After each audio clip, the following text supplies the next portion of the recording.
যিনি একজন আইন ভঙ্গের দায়ে সাজাপ্রাপ্ত, উনি বাংলাদেশকে নিয়ে কেন কথা বলবেন? 4 জুলাই পর্যন্ত ওনাকে জামিন দিয়েছে, এতে আইনের কোনো ব্যত্যয় ঘটেনি। প্রফেসর ইউনূসকে বাংলাদেশ নিয়ে কথা বলার কোনো তার এখতিয়ার রাখে না।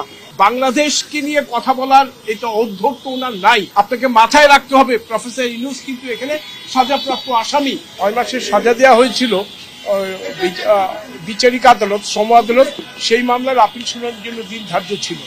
আজকে ওনারা একটা টাইম পিটিশন, ওনারা একটা বেইল এক্সটেনশনের একটি অ্যাপ্লিকেশন দিয়েছিলেন, আর আমরা একটি ইন্টিমেশন দিয়েছি। হাইকোর্টের সর্বশেষ যে রায়টা হয়েছে, সেন্টেন্স সাসপেন্ড হয় কি না, হাইকোর্ট বলে দিয়েছে সেন্টেন্স কখনো সাসপেন্ড হয়নি।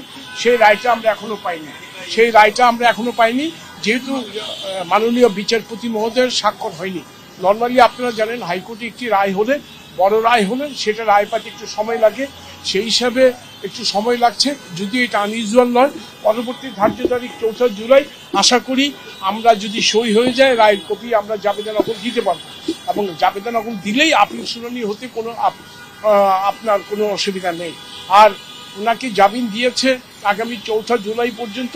উনি বলেছেন আপিলের কাস্টমস হলো যখন একবার অ্যাপিল অ্যাডমিশন হবে তখন এটা আপিল নিষ্পত্তি না হওয়া পর্যন্ত এটা হবে, কিন্তু এটা আইনে কোথাও নাই, এটা কাস্টমস। আমাকে জিজ্ঞেস করছিল হাইকোর্ট ডিভিশন। নর্মালি হাইকোর্ট ডিভিশনের পেন্ডিং আপিলে যদি জামিন হয় কারো, তাকে কোর্টে আসা লাগে না, আপিল শুনানি করতে হবে। কিন্তু এখানে যেহেতু উনি at the time of admission appeal যখন আপিল শুনানির জন্য মঞ্জুর করে, তখনই উনি একটি লিমিটেড পিরিয়ডের জন্য জামিন দিয়েছিলেন। পরবর্তীতে এর এগেইনস্টে একটা পার্টের জন্য আমরা হাইকোর্টে যাই, হাইকোর্টের রুল অ্যাবসলিউট করে ওই পার্টটা বাতিল করে দেওয়া হয়। কাজেই পুরো ম্যাটারটা এখন সিসিন ওনার কোর্টে, যদিও আমরা হাইকোর্টের রায়টা পাইনি। তবে আমরা বলেছি absolutely description of the court, উনি জামিন কতদিনের জন্য দিবেন নাকি নিষ্পত্তি হওয়া পর্যন্ত দিবেন সেটা কোর্টের এখতিয়ার। সেই হিসাবে কোর্ট আগের যে ধারাবাহিকতা, ওই ধারাবাহিকতাই রক্ষা করে আগামী 4 জুলাই পর্যন্ত ওনাকে জামিন দিয়েছে, এতে আইনের কোনো ব্যত্যয় ঘটেনি। এবং উনি যে আসলেই যে ওনাকে জামিন দিতে হবে আপিল নিষ্পত্তি না হওয়া পর্যন্ত, এটা কোনো আইনে এটা কোথাও নাই। কাজেই ওনার আগের ধারাবাহিকতা রক্ষা করেই 4 জুলাই পর্যন্ত জামিন দেওয়া।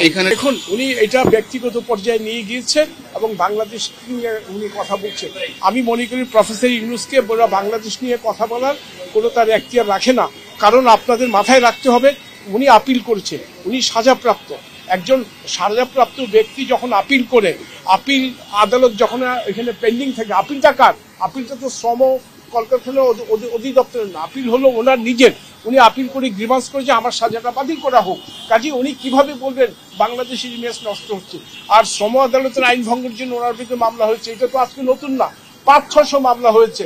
এখনো লেবার কোর্টে প্রচুর মামলা পেন্ডিং আছে, আগেও ডিসপোজাল হয়েছে। আপনাদের এসিটিভির কর্ণধার শ্রম আইন ভঙ্গের দায়ে ওনার সাজা হয়েছে, ওনার আপিলও পেন্ডিং। কাজেই এসি পরিবহনের বাংলাদেশের ইমেজ নিয়ে নষ্ট হয় না, ওনার ইমেজ নিয়ে নষ্ট হবে কেন? আর উনি তো যেদিন হাজির হয়েছে সেদিন উনি এখানে জামিন পেয়েছে, যেদিন আপিল সামনে। এবং বাংলাদেশকে নিয়ে কথা বলার এটা অধ্যক্ষ ওনার নাই। আমি মনে করব একটি আপিলকে নিয়ে শুনানি করে বাংলাদেশ রাষ্ট্রকে নিয়ে কথা বলার এটা অধ্যত্বপূর্ণ আচরণ, এটা উনি বলার এখতিয়ার রাখে না। আপনাকে মাথায় রাখতে হবে প্রফেসর ইউনূস কিন্তু এখানে সাজাপ্রাপ্ত আসামি, এবং ওনার যে দণ্ড মওকুফের জন্য উনি এখানে করেছিলেন সেটা হাইকোর্ট বাতিল করে দিয়েছে।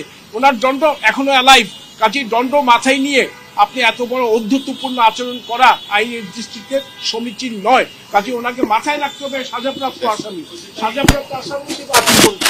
উনি সাজাপ্রাপ্ত আসামি, ওনার পার্টিকুলার একটা কেসের সাক্ষ্য প্রমাণের ভিত্তিতে ওনার সাজা হয়েছে।